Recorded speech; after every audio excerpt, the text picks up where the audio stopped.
आसंता 19 तारिख जाए राज्य में प्रबल वर्षा संभावना विभिन्न जिला को पाणीपाग विभाग पक्षर सतर्क सूचना जारी आज 6 जिले में प्रबल अति प्रबल वर्षा संभावना रही मयूरभंज केन्दुझर सुंदरगढ़ संबलपुर झारसुगुड़ा और बरगढ़ यही 6 जिला को आज ऑरेंज वार्निंग जारी सेहीपरि जाजपुर नुआपड़ा बलांगीर सोनपुर ढेंकानाल अनुगुल और देवगढ़ जिला को येलो अलर्ट जारी होईछि अवपात दुर्बल होई एबे झारखंड और बिहार उपरे अवस्थित अछि एहार प्रभाव रे विशेष करी पश्चिम ओडिसा रो अधिकांश जिल्ला रे प्रबल वर्षा संभावना रहिछि सेपटे लगाण वर्षा जोगु भुसुडिला कांथ 2 मृत सुंदरगढ़ जिला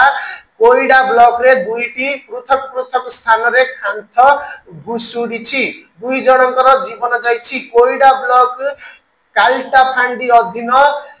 लोहार तोड़ा गाँव रे जड़े वयस्क महिला घरे शोइथिबा बेले घरर माटी कांथ पड़ी जिबारु मृत्यु होईछि मृतक हेले 70 वर्षीया बनदुई बागे सेहीपरि कोईडा ब्लॉक मोटू हनुमान गाँव रे वर्षा जोगु कांथ पड़ी जड़े महिला मृत्यु होईछि मृत महिला हेउछंती मोटू हनुमान गाँव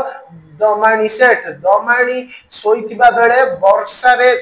भिजी थिबा घरर माटी कांथ तांको ऊपरे पड़ी जाइथिला कांथ तळे चापी होई तांकर मृत्यु होईछि।